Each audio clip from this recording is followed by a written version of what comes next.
because you and I don't wish we were in a different place, it's almost impossible to say, I wish I could go back and change it, because then I wouldn't have this thing that I am now. Hey there, welcome to Unboxing It, a podcast by Laura Wellman and me, Rowan Jeté-Knox. Each week we tackle societal ideas and expectations that can stop us from leading full and authentic lives. We're so glad you're joining us. Let's get started. Welcome to the first 2026 episode of Unboxing It. I am Rowan. And I'm Lara. And we're thrilled you're joining us this year. A lot of you joined us last year, our inaugural year, if you will. And this is a brand new year. We're starting off doing every 2 weeks. We talked about this during our last episode, and that's my fault. If you are hearing this, I have a coffee shop. Now, it may not be fully open to the public just yet, so don't go running over there if you've just heard this, but it is mine now, and I have to do things with it. So it's going to eat up a little bit of my time. And you have stuff going on too, Lara. Yeah, life gets busy. And as we've mentioned a few times, this is a passion project for us. And there are also needs for making money. So this is going to keep happening, but just a little bit less for a while. That's how it goes. That's how it goes. One day, I would love to just be able to do things like this because I really enjoy this time with you. Me too. Me too. A lot. So I know you pretty well and you know me pretty well, but there are still some things we don't know about each other. And one of the things we talked about really early on was, we should do an intro episode. Yeah. And here we are, episode 36.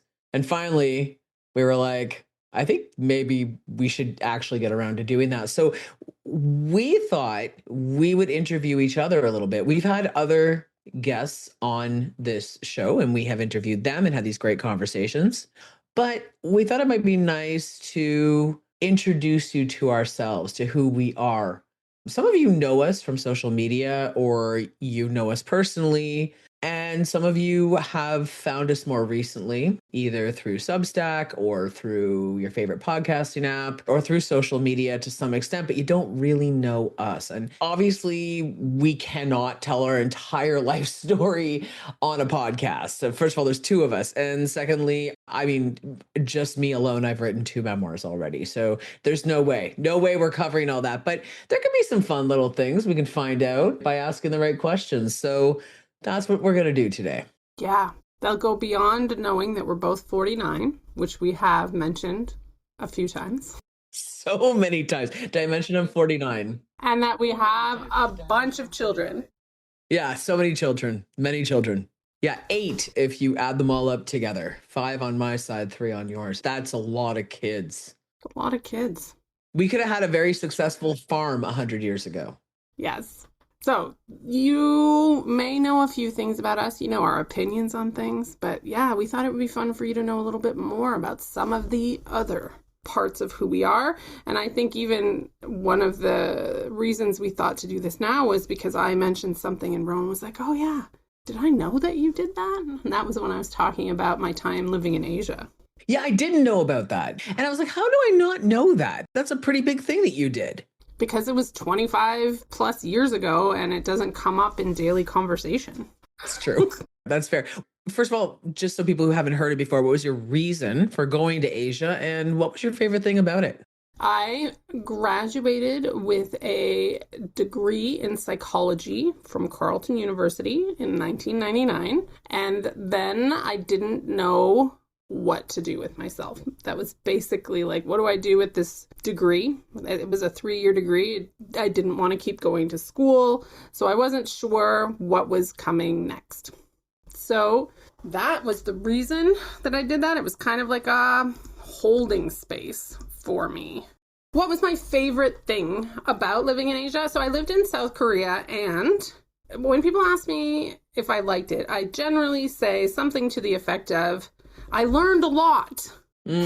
I think my favorite thing, I never really had a great desire to go to Asia. It was just the place where they needed English teachers, and a lot of them would pay for your flight to get there, so there was no big startup cost. And so that's why I picked Asia. I will say that Ever since I came home, it is in my head that I would like to go back to Asia. It was much more than I thought it would be, and I want to explore more of Asia. So that was amazing that I realized that I was able to explore a new culture. But more than that, I had a lot of things that didn't go well, and that's just a long story. But because things didn't go well, I learned that I was capable of dealing with things that didn't go well. And so I came home with a lot more belief in myself. I came home and thought, I am not meek, which I did think when I left. Wow. So you cultivated a lot of resilience and realized you're strong as hell.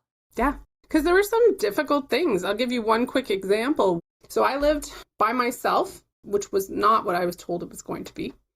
And I had never thought that I would be good at living by myself, like that I would be okay with that. So, first of all, that was something I had to encounter. But also, there was one night I would teach in the evenings till like 10 o'clock at night. And I arrived at my apartment, and it was down this little alleyway above a restaurant.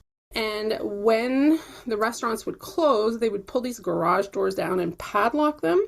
And somebody had closed a garage door and padlocked it over the door to my apartment.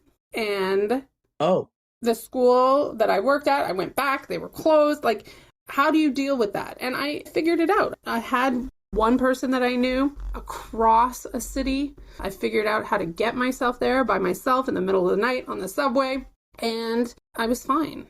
It wasn't anything like earth-shattering, but at the same time, when you don't think you can handle a crisis and you are locked out of your apartment at 10 o'clock at night in a foreign city in a country where they don't speak your language, and then you figure out what to do, you're like, I can do more than I thought. as you were talking, I was thinking about all the problem solving I had to do as a Gen X kid. I go home, my parents aren't there because my dad is at his friend's house, hanging out in his garage, and my mom is maybe out, I don't know, doing grocery shopping, or she's down the street somewhere and I don't know where she is. And it's like, there's no cell phones, no internet, nothing, right? If you can't track down people by actual phone and they have to be at their house or office or something to receive that call, you're on your own. Do you think your upbringing helped you prepare for that? Or do you think that even if you had been more sheltered as a child, more so than the average Gen X kid, do you think you would have been able to handle that, or would you have had more of a difficult time? So I actually think I was a little more sheltered than the average Gen X kid. Like, my mom had more anxiety than some people, and so I think that I wasn't left quite to my own devices the way some Gen X kids were. I think that just in general, I have learned about myself over the years is that I'm pretty good in a crisis. That for all that I didn't have a lot of confidence, every single time that a crisis was put in front of me, I was more confident than most other times in my life. And that's apparently not uncommon in an ADHD neurodivergent brain. Like, you know what? You want to get the best out of me? Put me in the most stressful situation possible, which sucks, by the way, that over time that depletes you. But it's true that in a crisis type situation, I tend to be a little more stable than other people. And I hadn't learned that about myself really yet when I went there. I had experienced it, but I hadn't noticed the pattern yet, so to speak. And so I had multiple situations like the one I just described in a variety of ways. So I was able to figure out over the course of that year, I can do some stuff when I need to. I am capable. I can take care of myself. And that changed a lot for me. Well, sometimes you just have to throw yourself into the deep end, if you will. Mm-hmm. And sometimes we do that by choice. And sometimes we do that by no choice of our own. That's just what happened. The circumstances have led us there. I've had more of the things happen to me when I was younger. And I think because of that, because I was thrown into so many wild, unpredictable situations and had to figure my way out of them, it gave me the knowledge, like you, that I can handle a lot more than I once thought possible, which has allowed me to take much bigger risks now that I'm older. Mm. I have completely upended my life in the last 3 years. So many things have happened, more than I could even talk about here. But I was able to make a lot of choices, of decisions within the upheaval that might not have been on the surface the most reasonable decision, in the sense that like things could settle down a lot more quickly if I did it this way. And, a good example of that is my partner, Danny, lost her job early 2025.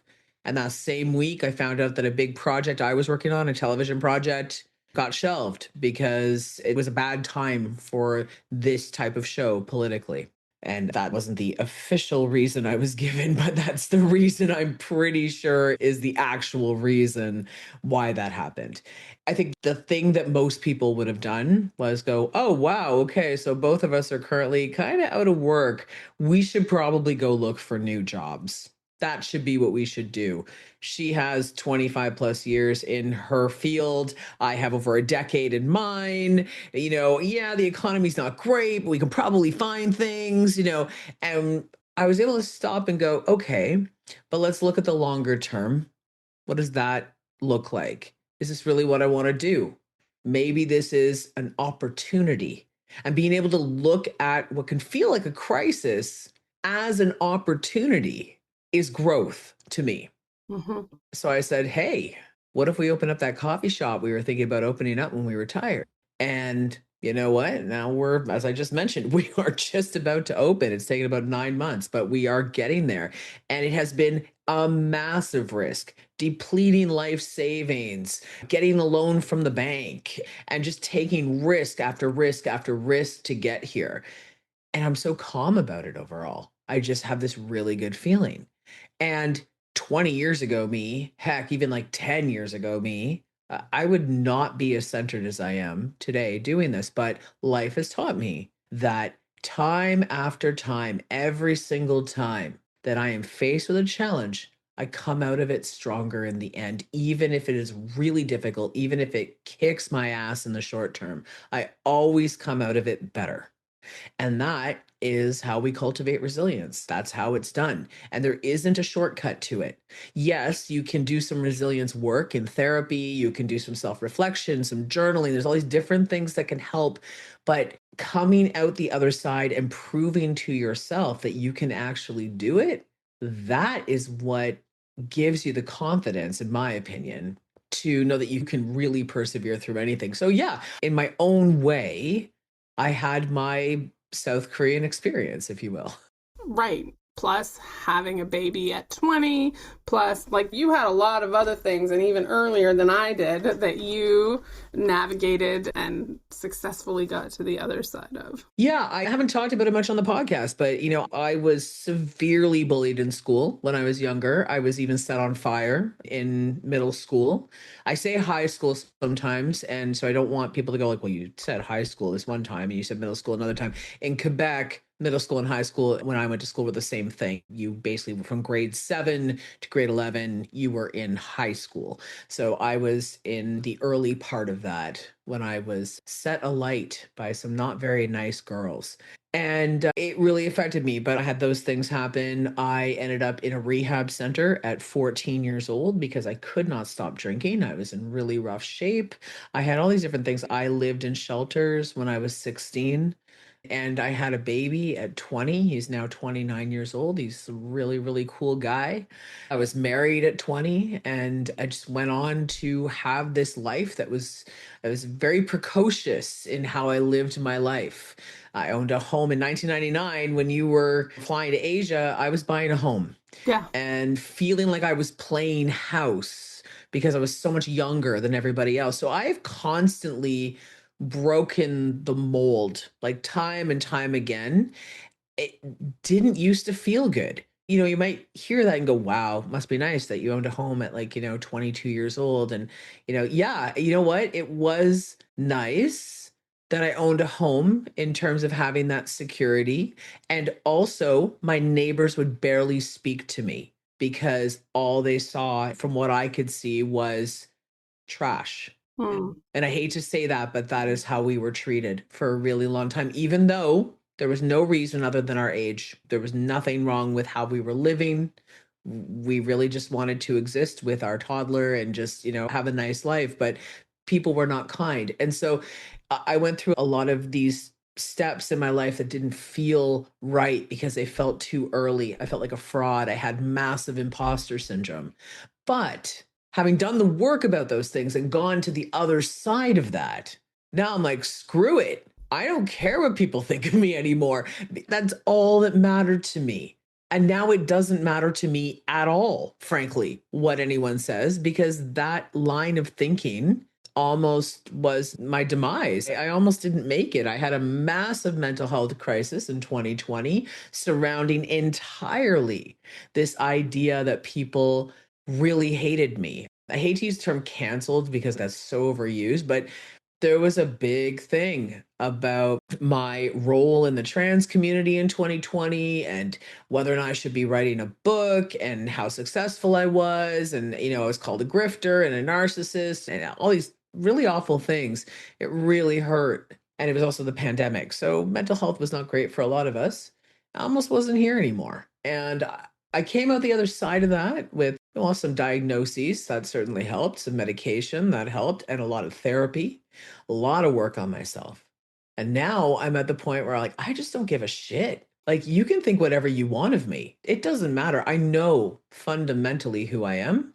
I know my worth. I know I'm imperfect. So if I make mistakes, I will absolutely own up to those things. But I know that I am a valuable member of society and no one will ever take that away from me. So these are the lessons I think that we learn through hardship. Yeah. And I will say, there's not a shortcut, but there is the ability to do some things intentionally, right? So sometimes we deal with things because they happen to us. Sometimes we can find some of that growth intentionally, and obviously these things are nothing the same, but I came out more confident by doing some of these things, which was improv and stand-up comedy. A lot of it was about sort of performing. I've done it in a variety of ways, but even doing this podcast, right? Like putting yourself out into somewhere where you're not entirely comfortable and working through it. And every time I do something like that, I come out feeling proud of myself, even if it was hard for part of it, and a bit more confident. Yeah. And again, I think some people would say, I could never do that. I could never do stand up. I could never do improv. It's weird because I have been in front of crowds, I think, more than most people I know. And even the thought of doing either of those things a little intimidating to me still, right? Like, so I would still hesitate to say yes. I might say yes. I think I could do improv more than stand up, even though people have been like, you should do stand up. You're funny. I'm not that funny, by the way. Oh, see, it helped. I thought I was funny already. I just didn't know if I would be able to do it well in front of a crowd. Yeah, I can be funny online, but I have time to really think about it. I guess that's true of stand up as well, right? Because it's not like you're going up there making up jokes on the spot. You're coming up with the jokes. My son did stand up before he got into music, and he was really funny. Such a funny kid. He was like 10 years old and he just brought down the whole house. But you know what he said to me afterwards? He got so much attention that America's Got Talent wanted him, even though we were Canadian. He got famous comedians sharing his videos. I mean, it was amazing. You know what he said to me though? He's like, yeah, it's fun, but it's really stressful. It doesn't feel good. My anxiety's too high. And he's like, I think I want to focus on something else instead. I was like, that's amazing. Like, a lot of 10-year-olds would be like, oh my God, I'm going to be famous. This is great. Wow. Right. And he was like, yeah, no, I could be. I think I could be famous doing this. I just don't know if it would feel good, in my head. So I just don't think I'm going to do it. And I'm like, wow. Yeah. So now he's doing music and he's really good at that too. But I really appreciated that. I don't think I would have said no to that at 10. I think I would have been like, oh, thank goodness. Now the bullies will leave me alone because I'll be famous. Like, that's where I was at 10. Well, nobody offered me any additional opportunities after my stand-up set. So However, You also weren't 10, so I also wasn't 10. But afterwards, a lot of people were like, so you're going to do it again? Are you going to keep doing stand up? And I was like, no. Like a check mark, done. I always wondered if I could do it. I did it. Like, you don't have to keep doing everything just because you started doing it. yeah, you just try stuff on. If we had started doing this podcast, we were like, okay, we did 5 episodes. What do you think? I think I'm done. Yeah, me too. Like, that would have been fine. Like, it would have been cool to just try it and see how it worked. And that is one thing that I find that I've learned as well. Like, this past year, my relationship of 32 years came to an end. And I've talked about that online as well. It's not a secret. And it was an amicable separation. We were polyamorous towards the end of our relationship, and we both found partners in the last few years that really were just better fits for us at this point. And some people could see that as a failure. They could really see that as, oh, your relationship fell apart. That's really sad. I'm sorry you didn't make it. But I would, at this point in my life, push back on that. I wouldn't have before. I would have seen it as a failure. Now I see it as growth. Mm-hmm. I think we did something wonderful for each other. I think we gave each other all the love in the way that it worked for a long time. We had a beautiful family. We raised our children together. And then we grew into different people with different needs. And rather than cling on to a relationship because that's the quote unquote right thing to do, we honored where we were and where the other person was.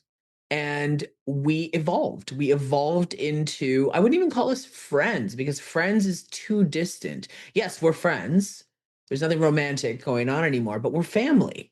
We're still family. Like, she and her partner are coming over for Christmas, right? Like, we celebrate the kids' birthdays together. We send each other funny texts. I mean, we're still friends.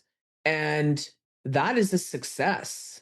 So yeah, this idea that everything we do has to last forever. The career we choose when we are in school has to be the career that we keep forever. The partner that we meet when we are young and maybe even get married to and maybe even buy a house with and maybe even have children with, that's a partner we should be with for the rest of our lives. The way we look, we've always presented a certain way, so we should always present that way. The sexuality that we tied ourselves to when we were younger, maybe that doesn't fit anymore. I mean, all these things can evolve, our passions, our hobbies, everything. And that's beautiful. It's beautiful when we go, that isn't working for me anymore. I'm going to let that go. Because every time we let something like that go from a friendship that just isn't fitting us anymore, that maybe we have outgrown the behaviors in that friendship, to, hobbies that we've kept because we really love the friends that we've met in that hobby, even though we're not really interested in it anymore. Every time we do that, we create space in our lives and time and energy for something that suits us more today to come in. I think evolving is the goal, right? I don't want to be the same. I think society might have taught us we should be, right? Figure out your path, travel the path. But I think that being able to keep learning about yourself, to keep trying new things, to keep figuring out who you are, and why wouldn't it change by decade? Like, why would we all be the same forever? And maybe that's a bit of my ADHD talking, but like, how could you possibly just be the same for 50 years? Like 80 years? I don't know. Like, it makes no sense to me. And who I am keeps changing. I am a drastically different person now than I was when I went to Korea, when I was in high school. Like, all of these versions of me have changed a lot. And that's not a bad thing. I think that's a great thing. It's funny you bring up ADHD because before we did this episode, I had written down a few questions for you. Everything from like really innocuous questions to like really deep ones. So get ready. Should I bring up any of the deep ones? But one of the things I did write was, do you wish you had known about your ADHD sooner? And how would knowing about it sooner have impacted you? Do you think it would all be positive? Do you think there would have been some negatives? I'm really curious to know. I think my life would simply have looked very, very different. Hmm. So I mentioned that I have a psychology degree. My first plan was to become a therapist. I really liked that idea. I have always been somebody that people talk to. I have always been somebody who knows more about people than others. Like, I am surprised when other people find it surprising when somebody tells them their whole life story when they first meet, because I was like, well, doesn't that always happen? Right. So I've always been somebody who people talk to, and I like helping people. So I wanted to be a therapist. And I didn't know psychotherapy was a thing back then. I don't know how much it was around. So I looked into it, and I would have had to have a PhD. I'm looking at like another 10 years from where I was at. And school was really hard for me. I could do it. I could get through it. I could get by.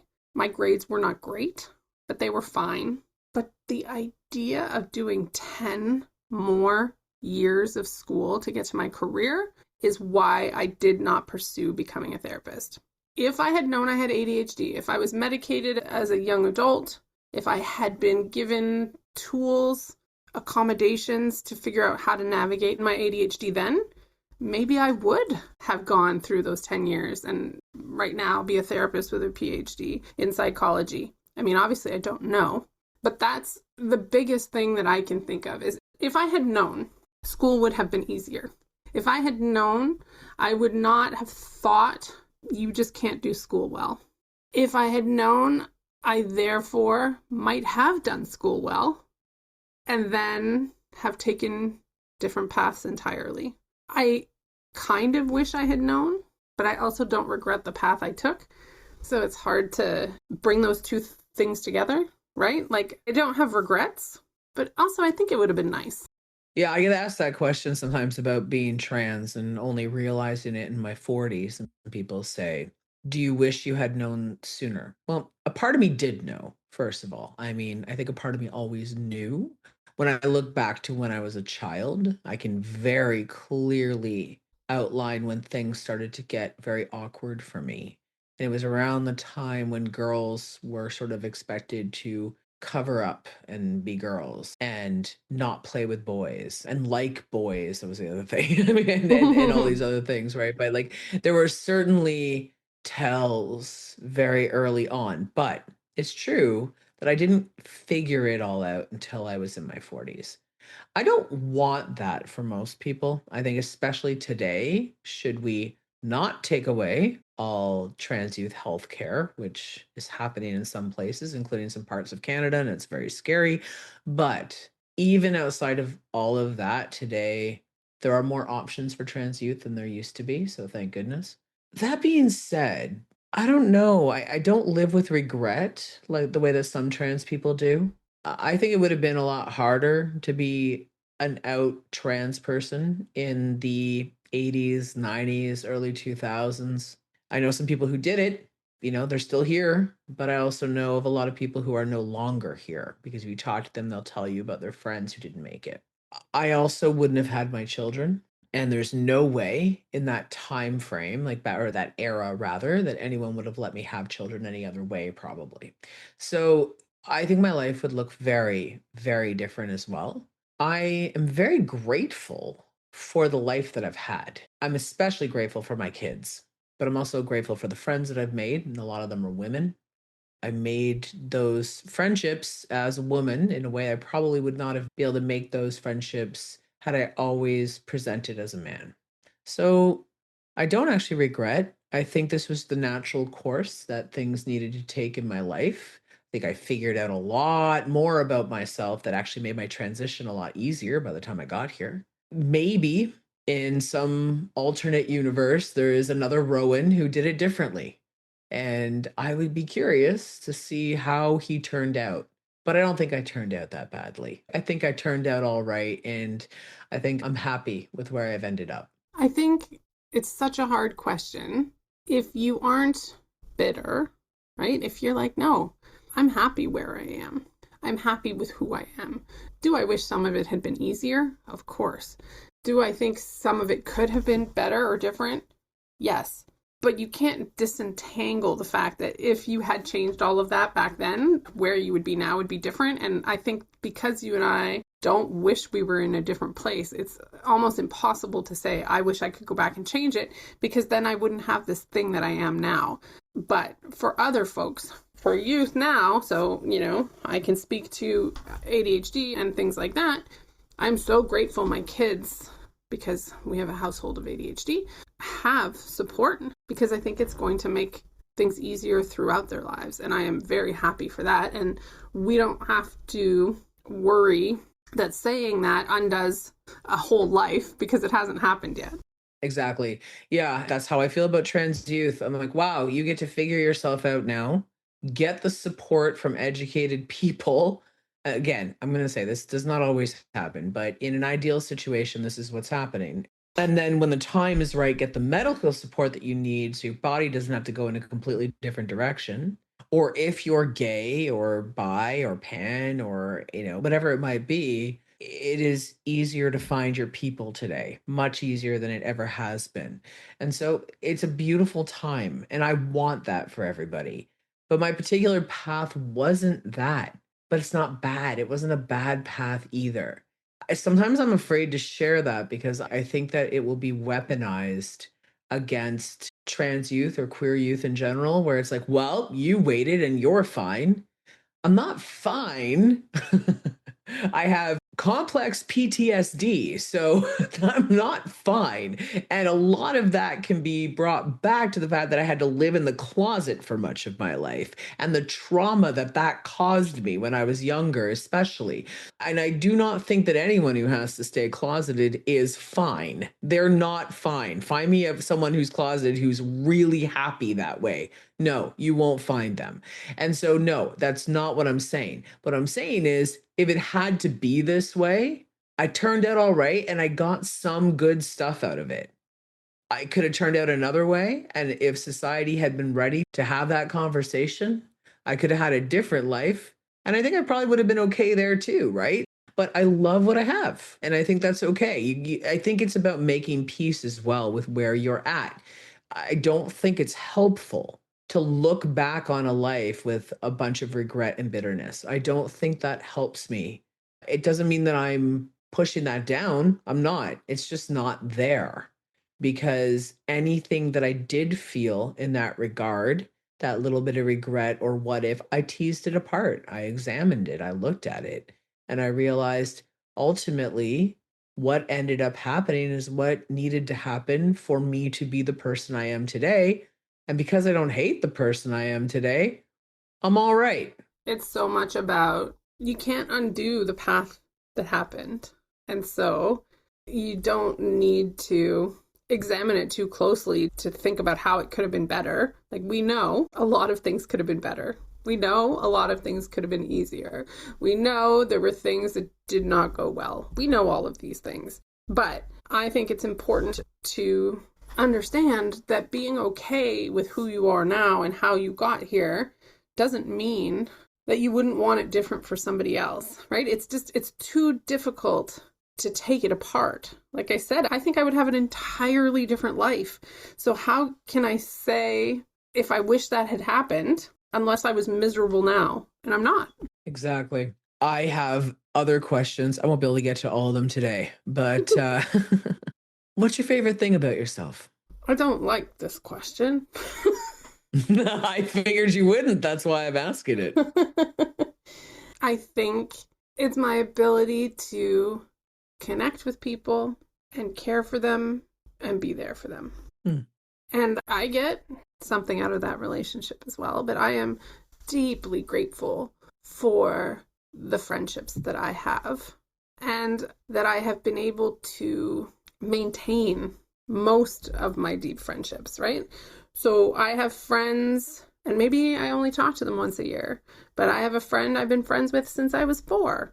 I have a friend I've been friends with since I was 7. I have a friend I've been friends with since I was 14. Like, I have all these people from over the years, and most of them, with a few exceptions, once that connection's made, they're with me forever. And I am deeply grateful for that. And I do think I will take credit, partially at least, for being able to have those connections. But you're a very easy person to connect with. So I can see why you have so many meaningful connections. Yeah. Thank you. Thank you. What about you? Can I just throw the question right back at you? What is your favorite thing about yourself? It's funny because I didn't think about it until you were talking. I was like, uh-oh, what if she asked me the same thing? I think my favorite thing about myself is my ability to maintain kindness in a world that is often not kind to me. Mm-hmm. And what I mean by that is I'm trans in 2025, 2026. It's not a good time to be trans right now. There are a lot of cruel people. And when you add in that I'm a very visible trans person, I'm online, I'm open about being trans. I have a lot of people who follow me. I've written books. I end up getting a lot of hate. If I wake up one morning and I don't check social media right away, but when I check social media, if I do not find at least two or three really hateful comments, that is a very rare day indeed. It is part of my everyday to have really horrific things said to me, accusations about what kind of person I am, the most depraved type of person that you can imagine. All kinds of statements about my mental well being and how delusional I am and how my children should hate me. And I mean, so many different things. And that's just being trans. I've, like I said, I was set on fire. I was bullied relentlessly. I've had exes, not my ex wife, but before her, I've had exes treat me very terribly. And I have maintained this level of optimism and resilience and empathy. I've maintained a lot of empathy and I help people all the time. I don't talk about it, but I'm always behind the scenes helping someone in whatever way that I can.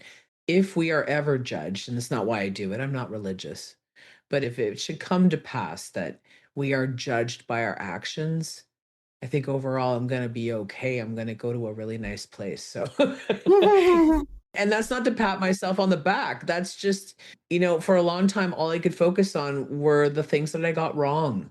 But there are so many things I get right. And one of them is that I refuse to let anyone take my humanity away from me because my humanity is what allows me to treat others better. So I'm really proud of myself for that. Yeah, that's amazing. And your humanity is what has helped you connect to so many people who wanted your stories and your message. And I know some probably publicly thank you, but not as many as publicly say mean things to you.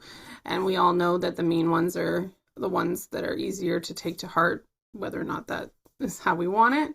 But you have done amazing things. And so I am also grateful for that when it comes to you. How about we do something a little lighter now?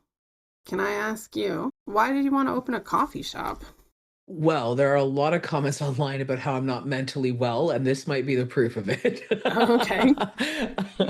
No, you know what? The reason I want to open a coffee shop is because I'm really big on creating safe places for people. And that is, again, has a lot to do with how I grew up and how I was treated and the world we live in today.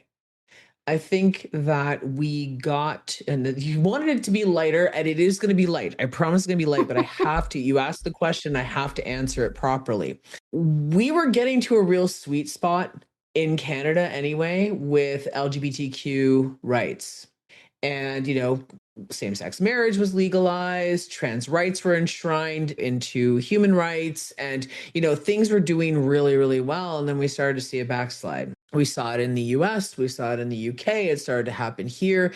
What I'm trying to get at is that for a while, we all kind of were like, it's all right. We can just kind of, well, I don't want to say we all, some people never felt safe. And especially if there's intersectionalities like race or disability, there are a lot of reasons why people didn't feel safe anyway. But for a lot of people I've talked to, and myself included, it started to feel safer to just go out into the world and just live your life. And you just happen to be queer. That's it. You just happen to be queer. Nobody cares. It's fine. And then everything started to push back. So we started to get scared again, much more scared. And you have everything happening from like corporations pulling out of pride to anti-discrimination laws being pulled, and now people are losing their jobs. I mean, all these different things started happening all over the place, and we're realizing that community, in-person community, is more important than ever. Being around your people doesn't just mean, for example, queer people just being around queer people, but being around people that you can feel safe with and you can be yourself with is the most important thing.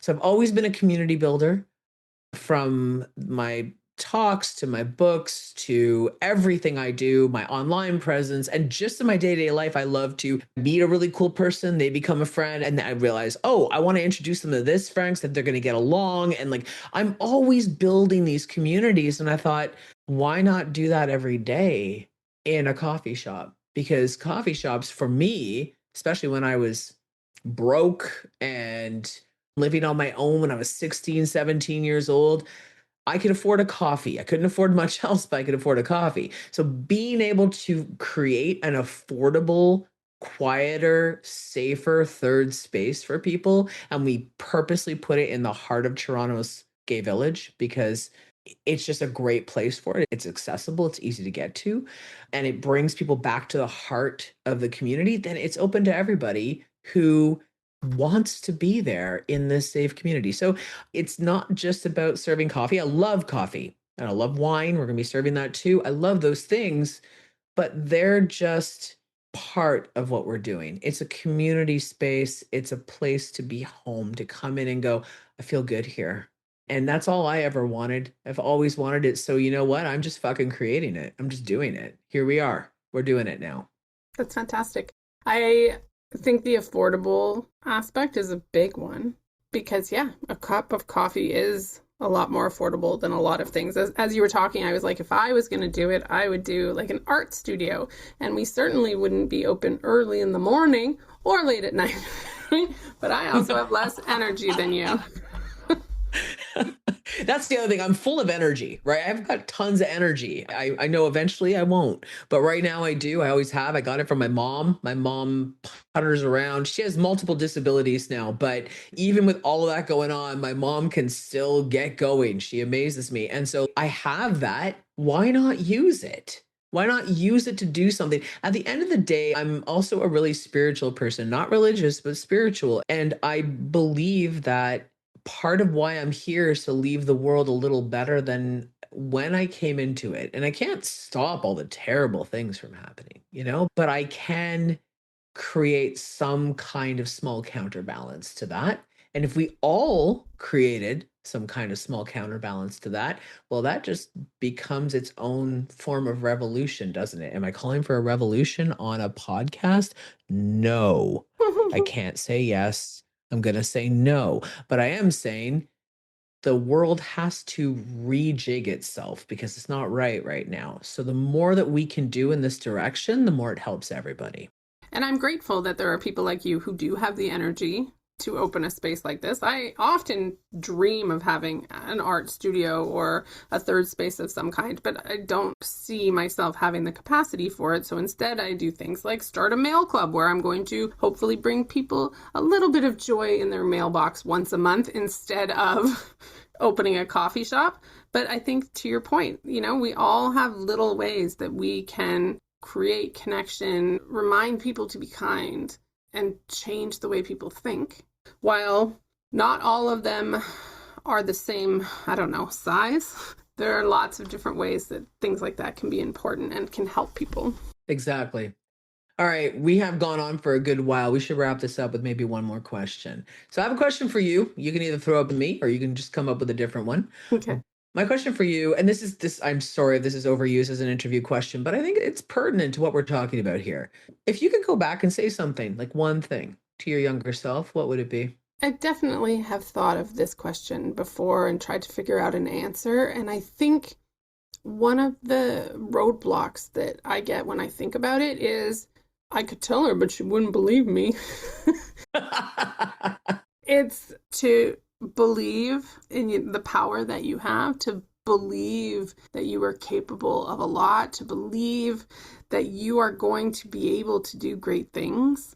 Because that younger version, you go back to me at 15 or 16, I was afraid of my own shadow. I didn't want anybody to notice I existed. And clearly, I've come a long way, which I think is a good testament to the fact that change can happen. And I think of that young version of me, and I'm like, she wouldn't believe it.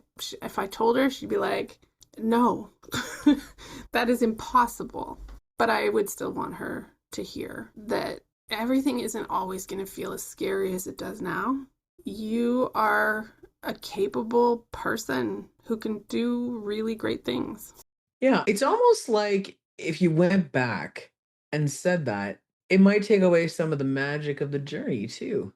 Because if you knew that already, maybe it would have given you more confidence, but you wouldn't have learned what you've learned through hardship, if you will.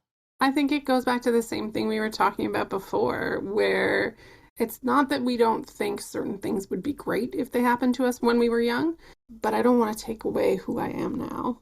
And so there's a little bit of conflict in thinking you could change everything for younger you when that means you wouldn't be who you are now. Straight into philosophy. I love it. Straight into philosophy. I have said this many times. I was like, I would love to just sit around and talk and have ideas all day long, and that would be my job. Philosopher. We just need a few more subscribers. Just a few more. Just a few more. Just enough to pay a living wage to both of us. And then, I can just leave the coffee shop in capable hands and we can just do this all day. Maybe one day. Maybe one day. And until then, we have the podcast that we'll do every other week. We've already written books with all kinds of our ideas and thoughts that people can learn from.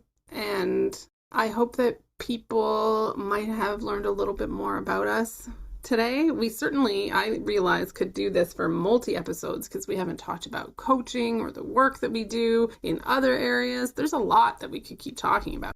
But maybe you know us a little bit better than you did before, and that will just help you feel connected to us as you keep listening to the podcast. Oh, I like how you brought that back. If you have some ideas for us, you have questions that you wish we had asked each other, that we had thought about, we absolutely could do more episodes like this. We just like to keep the focus on society in general most of the time, with some personal story wrapped into it, of course, because that is the best way of getting messages across most of the time. Storytelling actually helps people retain information much better. Indigenous cultures have been doing it for a very long time. And in my culture, which is Ojibwe, storytelling is a big factor. So I love that I get to do a little bit of it. And I love the opportunity to share a little bit of ourselves with you. But really, if you were like, oh, I really wish you two had gotten to this about yourselves, let us know. Because when I'm good and burnt out from this coffee shop, answering a few questions about myself will feel, I think, like a challenge, but not too much of a challenge. And that would be great. Yeah. And we'll link to the stuff we talked about. If you're in Toronto area, you can go check out Rowan's Third Space that's opening soon. And I will link to some of my stuff if you want to find out more about me and what I'm up to, like my mail club. Mail club, yes. Yeah, I love your mail club. Everybody needs to know about it. So yes, go check out Lara's mail club. You want a little bit of joy every month? MAIL. Yeah. Not MALE. If I started one, it'd be the mail club, like muscle flex. MAIL, and it's a little bit of joy in people's mailbox. Yeah, mail MAIL box. Yep. Yeah. I'm not gonna make a joke about that. As a trans man, I could, but I'm not going to. Anyway, thank you so much for joining us today. We love that you join us, and We will be every 2 weeks for the next little while, but as Lara has said previously, it gives you time to go listen to, or maybe re-listen to, some of our old podcasts. There's 35 of them before this one. Take care, everybody. Take care, everyone. Have a great day. Thank you for listening to Unboxing It. We're so glad you did. If you like what you heard and you want to help us keep making episodes, please leave us a rating wherever you heard this one. You can also subscribe to the Unboxing It Substack to get access to all of the latest news and some special bonus content. And hey, truly, don't forget to find some moments of joy today. You deserve them. Take care out there, and we'll see you next time.